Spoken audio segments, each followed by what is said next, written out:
Hello my dear students, class 1 के Hindi students. आज हम आपके इस ऑनलाइन क्लास में आपकी हिंदी व्याकरण किताब से चैप्टर 1 भाषा क्या है इसके बारे में पढ़ने और समझने जा रहे हैं।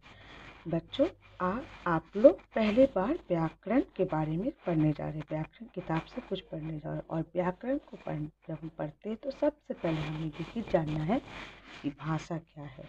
देखो बच्चों, आपकी किताब में एक चित्र दिया हुआ है। ऊपर लिखा हुआ है राहुल देखो कितना अच्छा मौसम है। फिर नीचे राहुल उसका उत्तर दे रहा है, हाँ दादाजी। तो बच्चों, ऊपर दिए गए चित्र को ध्यान से देखिए। चित्र में दादाजी अपने पोते से बातचीत कर रहे हैं। एक लड़का पत्र लिख रहा है तथा दो सहेलियां इशारे से आपस में बात कर रही हैं। इसी को भाषा कहते हैं। भाषा के द्वारा हम अपनी बात को दूसरों तक पहुंचाते हैं। भाषा के द्वारा हम क्या करते हैं? अपनी बातों को हम दूसरों तक पहुंचाते हैं। हम जो बात एक दूसरे से करते हैं वो हम भाषा के द्वारा करते हैं। भाषा के द्वारा हम अपनी बातों को दूसरों तक पहुंचाते हैं। भाषा कैसी कैसी होती है? भाषा के दो प्रकार होते हैं, पहला लिखित भाषा, दूसरा मौखिक भाषा। पहले हम देखेंगे कि लिखित भाषा किसे कहते हैं। जिस भाषा के द्वारा हम अपने विचारों एवं भावों को लिखकर दूसरों तक पहुंचाते हैं वो लिखित भाषा कहलाती है। जिस भाषा के द्वारा हम अपने विचारों एवं भावों को लिखकर दूसरों तक पहुंचाते हैं वह लिखित भाषा कहलाती है।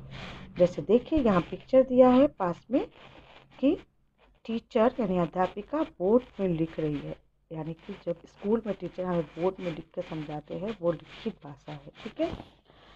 और या हम किसी को पत्र में यानी चिट्ठी में कुछ लिख के अपनी मन बातों को लिख बताते हैं, ये भी लिखित भाषा के अंदर आता है। अब देखिए, ये मौखिक भाषा किसे कहते हैं। नंबर 2, जिस भाषा के द्वारा हम बोलकर अपने भाव या विचारों को दूसरों तक पहुंचाते हैं वो मौखिक भाषा कहलाती है। जिस भाषा के द्वारा हम बोलकर अपने भाव या विचारों को दूसरों तक पहुंचाते हैं वह मौखिक भाषा कहलाती है। और मौखिक भाषा का उदाहरण देखिए, भाषण देना। भाषण क्या है? नेताजी अपनी बातों को बोलकर हमें अपने विचारों को और भाव को पहुंचाते हैं, ठीक है। तो भाषण देना देखिए यहाँ पर ही है आपका मौखिक भाषा, ठीक है।